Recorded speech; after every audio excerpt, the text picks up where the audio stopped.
Today's episode is space themed. Come float with me and my co host, Greg, Hello. as we explore some spacey topics. Greg's going to get us started off with one of the biggest reasons why we chose a space theme for the episode, his childhood interest in sky dots. Well, when I was younger, my favorite subject was to learn about astronomy. I still remember when I was 3 and asking my dad, "What are the dots in the sky?" What a cutie. You should totally link like baby pictures. Well, the vastness and mystery of space intrigued me greatly. Unlike most other kids, I spent most of my time on the television watching space documentaries instead of like the new SpongeBob episode. So from intriguing facts about our solar system to even dark matter, I watched it all. So much in fact that the documentaries got repetitious, as I would have already learned the stuff in the documentary I was watching from another documentary about a similar subject matter. Most of my knowledge revolved around space and physics in elementary and middle school. So much so that I would be easily able to take a 12th grade astronomy and or physics class at the time. Unfortunately, my interest in astronomy did not last forever. Ever since I entered high school, my focus has been more aligned with chemistry and mathematics, leaving astronomy in the dark. One of the major turning points came in 8th grade, when my science teacher told me that she also wanted to be an astronomer when she grew up, specifically an astronaut, which is what I wanted to be too.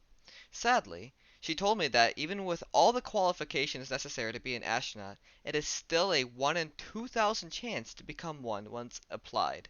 I was devastated when I heard that. Anyways, on to a more lighthearted topic. Okay, when we were younger, though, we believed that there were 9 planets in our solar system: Mercury, Venus, Earth, Mars, Jupiter, Saturn, Uranus, Neptune, and Pluto, which was later reclassified as a dwarf planet in 2006. Viva la Pluto! Or, not, I guess. Well, speaking of, did you know that there were other more dwarf planets in our solar system than just Pluto? Well, since the standard model of our solar system has been so ingrained in our minds, it's surprising to realize that there are more dwarf planets than just Pluto. The significant dwarf planets, excluding Pluto, are as follows: Ceres, Haumea, Makemake, and Ares. Most of them lie in the Kuiper belt, located beyond Neptune's orbit. It's like the asteroid belt, but icier and way farther from the sun. Haumea, Makemake, and Ares, all of which are simultaneously wacky and intriguing, lie in this belt. Haumea, being the most interesting of them all, in my opinion, is not a sphere, but an extremely bent oval. It was discovered not too long ago by scientists in 2004 and takes a whopping 285 years to orbit the sun. Despite being such a small dwarf planet, it has two plumes, Namaka and Hayeka. Another interesting fact about Hamia's is that its oval appearance comes from its rotation period of only 4 hours, meaning you could wake up, spend 2 hours like on your computer, and go back to sleep in an entire day. Makemake, on the other hand, has a less intriguing appearance but has a cooler name. It was actually named after the mythological god of the native people of Easter Island in 2008. Oh man, don't get me going. I could do a whole episode on mythology. I'm sure you could. Makemake is also the second brightest and largest body in our outer solar system, right behind Pluto, which brings us to the final notable dwarf planet in the Kuiper belt, Ares.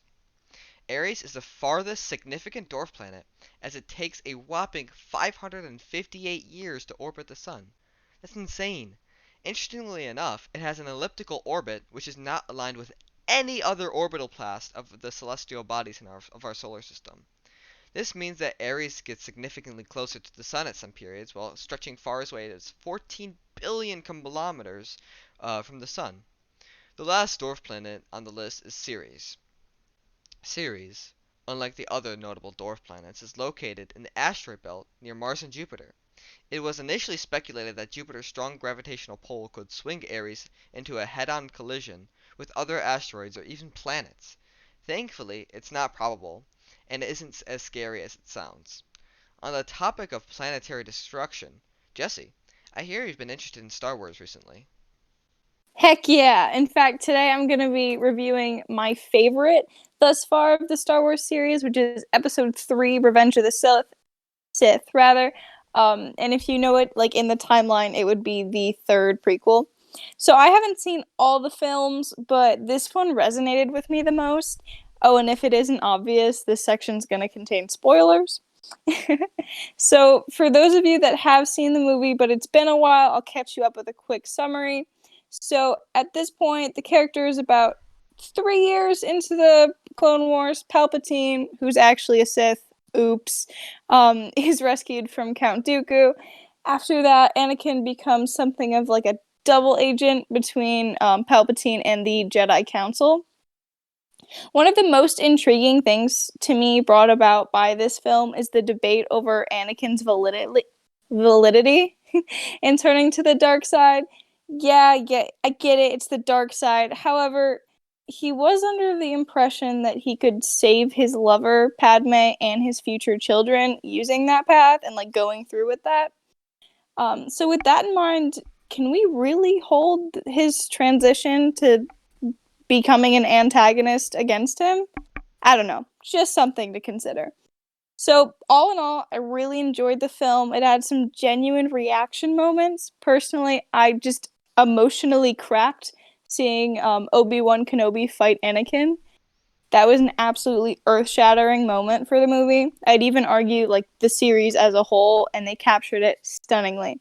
So, if you haven't yet, I totally recommend watching it, which brings me to another controversial topic, the order of the movies. Should you watch it by the real world release date order or chronologically with the storyline? What do you think, Greg? Well, I prefer watching the series by when the actual episodes were released, only because the last three chronologically gives context for the first three. Also, it just so happens that that was the order I initially watched it in. So, Oh, gotcha. Can't blame you for that one. Alright, so once again, I'm going to deviate a little bit from the traditional charity of the day to talk about something related to the episode's theme space. So, with that, we'll be talking about NASA's Space Foundation, which is less of a charity and more of an informatory organization. The organization was founded in 1983 and is meant to inspire, educate, connect, and advocate on behalf of the global space community. According to their website, they are a nonprofit leader in space awareness activities, educational programs, and major industry events. One of the coolest things born out of this organization, in my opinion, is the annual Space Report, which is an online and interactive analysis of space economies and the workforce. So, if you're interested, I totally recommend subscribing to get the Space Report directly sent to you. and with that, I think that's all we have for today. I hope you enjoyed the fourth edition of the Shenanigans Podcast, and until next time, bye bye.